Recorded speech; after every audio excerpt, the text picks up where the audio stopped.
તો ખેડૂત મિત્રો, હવે આપણે જોઈશું કે જમીનમાંથી માટીનો નમૂનો કઈ રીતના લેવો.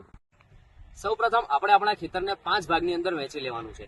તેમાં 4 ખૂણા અને એક મધ્યમ ભાગનો સમાવેશ થાય છે, જેમાં આપણે વી શેપમાં 15 સેન્ટીમીટર જેટલો ઊંડો ખાડો કરવાનો છે અને તેના અંદરથી આપણે થોડીક માટી કાઢવાની છે. તો આવો આપણે જોઈએ કે આપણે કઈ રીતના વી શેપનો ખાડો કરીશું અને કઈ રીતના આપણે જે માટીનું છે કાઢવાની છે એની પ્રોસેસ પણ આપણે આજે જોઈશું.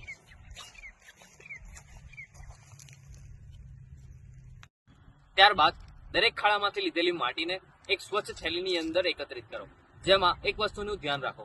જે વસ્તુ ખૂબ મહત્વપૂર્ણ છે, જેની અંદર પથ્થર કે પછી લાકડીના ડુંડા એ બધી વસ્તુનો સમાવેશ ના થાય એ રીતના સ્વચ્છ માટીનો આપણે સંગ્રહ કરીશું. ત્યારબાદ એકત્રિત કરેલી માટીને 4 ભાગોની અંદર વહેંચી દો અને સામસામેના ભાગોનો નિકાલ કરો. જેમ કે સામસામેના 2 ખૂણાના ભાગો છે તેમનો નિકાલ કરી દેવાનો છે.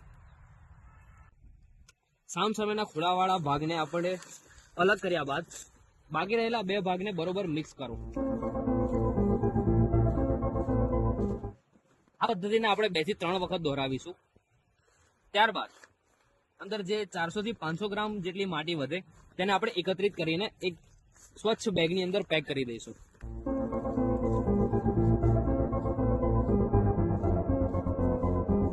તો ખેડૂત મિત્રો, આ આપણો નમૂનો તૈયાર થઈ ગયો છે પરીક્ષણ માટે.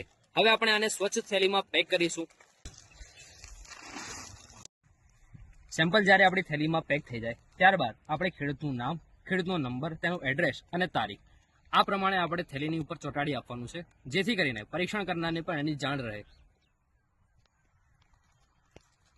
આ સેવામાં તમે તમારી જમીનનો સંપૂર્ણ રિપોર્ટ મેળવી શકો છો.